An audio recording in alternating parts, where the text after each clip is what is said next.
কখনো রাস্তাঘাটে চলার সময় এমন কি হয়েছে জীবনে একটুর জন্য বাচ্চা গেছেন? যাদের যাদের হয়েছে একটু হাত তোলেন। ও বারে সবার এবার হাত নামান। আচ্ছা একটুর জন্য বাঁচাটা কেমনে? আবার শুনেন, আজকে মাহফিলটা শেষ করে আপনি রাস্তা দিয়ে যাচ্ছেন ৩-৪ জন বন্ধু মিলে। আল্লাহ যে কখন কারে দয়া করে বলা যায় না, সেজন্য সবসময় মন পরিষ্কার রাখবেন। যার মন পরিষ্কার, নিয়ত পরিষ্কার, আল্লাহ তারে দিবেই দিবে, মারুম করবে না। রাস্তা দিয়ে যাইতেছেন, যাইতে যাইতে যাইতে এখান থেকে মাহফিল শেষ করে যাইতে একটু লেট হয়ে গেছে, গাড়ি ঘোড়াও পাইতেছে না। ৩-৪ জন বন্ধু মিলা কয় চল হাঁটা লাগাই। এবার আল্লাহ আল্লাহ জিকির করে করে নাতে রসুল ফরে ফরে আপনারা যাইতেছেন, যাইতে যাইতে হঠাৎ করে রাস্তার মধ্যে দেখলেন দোকানপাট সব বন্ধ। ওই খাম্বা ফিলারের পাশে একজন মুরব্বী দাঁড়ায় আছে, মা অথবা বাবা একজন মুরব্বী।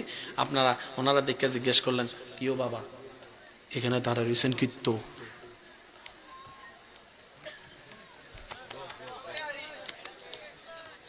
আপনার মা নাই? আপনার ঘরে কেউ নাই? কয় আছে, ছেলে মেয়ে কেউ দেখে না। তো চাচা দোকান তো এখানে বন্ধ, সব বন্ধ করে দিছে ফেনীর মার্কেটে, ওই একটা দূরে খোলা আছে। বাবা আমি তো হাঁটতে পারি না, কিন্তু খিদা লাগছে। তো ৩ জনে মিলে চিন্তা করে, একটা কয় তোর পকেটে কত আছে? কয় 5 টাকা। তোর পকেটে কত? কয় 15 টাকা। তোর পকেটে কত? কয় 10 টাকা। কয় সব দাও, দে। একজনের দায়িত্ব নিয়ে করলো, দে। 2 জন দাঁড়াইছে, একজন গেছে, যে রুটি টরুটি যা পাইছে আনছে। এবার ক্ষুধার্ত একটা মানুষ যখন সামনে খাবার পায়,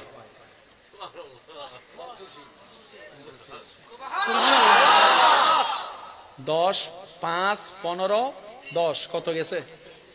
30 টাকা। 30 টাকা।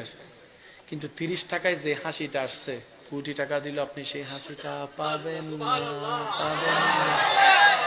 এবার দেখেন আল্লাহর কুদরত। আপনারা তো এগুলো করতেছেন, এলাকার মানুষ নাই, সবাই তো ঘুমাইতেছে, কিন্তু যিনি দেখার উনি তো।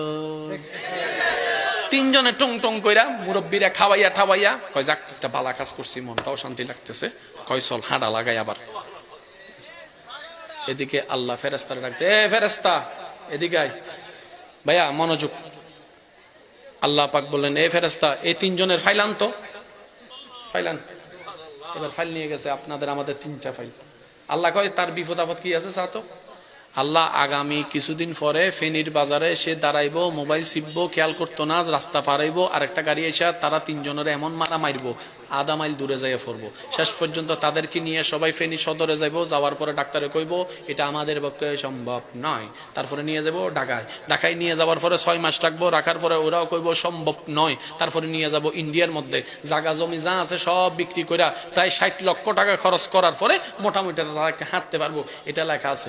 আল্লাহ কয় সব কাট, সব কাট, সব কাট। আর একটু জোরে বলেন সুবহানাল্লাহ। এগুলো আপনি আমি কিচ্ছু জানি না, কিন্তু করনেওয়ালা করতেছে, কারণ সবাই ভুলে যায়, তিনি ভুলে না, দয়া করতে বলেন সুবহানাল্লাহ। আল্লাহ কয় সব কাট। আল্লাহ কাটমু মানে? আল্লাহ কয় আমি ইন্নাল্লাহু আলা কুল্লি শাইইন, যা মন চায় তা করব, কাট। সব কাটছে। আল্লাহ এখন কি লিখতাম? কয় এটারে ঘুরে কয় একটুখানি লাগাই দে, একটুখানি, যেন আমার বান্দা বুঝতে পারে আমি তারে বাঁচাইছি, এটাই যেন বুঝতে পারে, একটুখানি লাগাই দে। কেন? as-sadaqatu taraddul bala।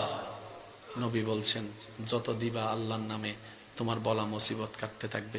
খরচ করছেন 30 লাখ টাকা, 30 টাকা আল্লাহ আপনারে বাঁচাই দিছে 60 লক্ষ টাকা। লাভ না লস সেটা আপনি হিসাব করে দেখেন। ইনভেস্ট করছেন 30 টাকা, পাইছেন 60 লক্ষ টাকা। আচ্ছা টাকার কথা বাদ দেন, এতদিন যে হসপিটালে থাকতেন,